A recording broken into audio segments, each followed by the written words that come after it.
Christians sometimes wonder, why should we learn about Islam? There are lots of reasons that people in general, but especially Christians, should be learning about Islam. Let's consider 5 of them. First, numbers. Islam is the second largest religion in history after Christianity. There are about 1.6 billion Muslims in the world. That's over 1/5 of the world's population. There are currently more than 1,200 mosques in the United States and more than 6,000 in Europe. And according to many sources, Islam is the fastest growing religion in the world. So Islam is big, and it's getting bigger. When that many people believe something, it's a good idea to learn what they believe. Second, Christians can't communicate the gospel clearly to Muslims without understanding what Muslims believe, because the Quran distorts the meaning of Christian claims. For instance, Christians claim that Jesus is the Son of God. But when we say Jesus is the Son of God, Muslims think we're claiming that God had sex with a woman and produced Jesus as an offspring. They believe this because the Quran says, "How can Allah have a son when he has no wife?" Surah 6, verse 101. Now, when Christians call Jesus the Son of God, we're not talking about God having sex and producing an offspring. No Christian has ever meant that. But that's what Muslims think we mean because the Quran says that's what it means to call someone the Son of God. There's a similar problem when it comes to the doctrine of the Trinity. According to the Quran, Surah 5, verse 116, Christians believe in a Trinity made up of God, Jesus, and Mary. Here again, no Christian has ever believed this, but there are Muslims who think we believe in a Trinity made up of God, Jesus, and Mary because of how the Quran distorts Christian doctrines. So if we don't know what Muslims believe, we won't understand how they're misinterpreting what we say when we preach the gospel. Third, Muslims are trained to challenge the core doctrines of Christianity.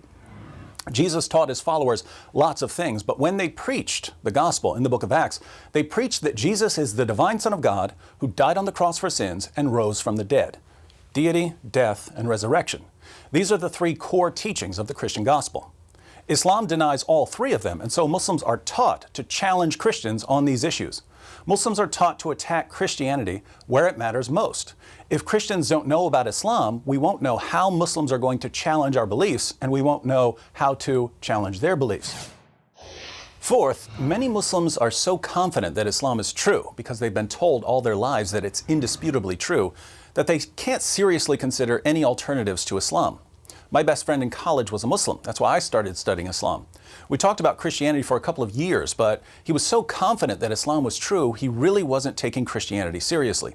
It was only after we began looking at some of the problems with Muhammad and the Quran that he realized maybe what I've been told about Islam all my life isn't true. Maybe I need to think through this more carefully. He's a Christian now. He's one of the speakers for Ravi Zacharias International Ministries. So giving Muslims some facts about Muhammad and the Quran is crucial, and we can't give them these facts unless we know what the facts are. Fifth, Islam thrives in an atmosphere of ignorance. I've met lots of converts to Islam over the years, but I've never met a single person who converted to Islam after carefully studying Islam. When I meet a convert to Islam and I ask, "Why did you convert to Islam?"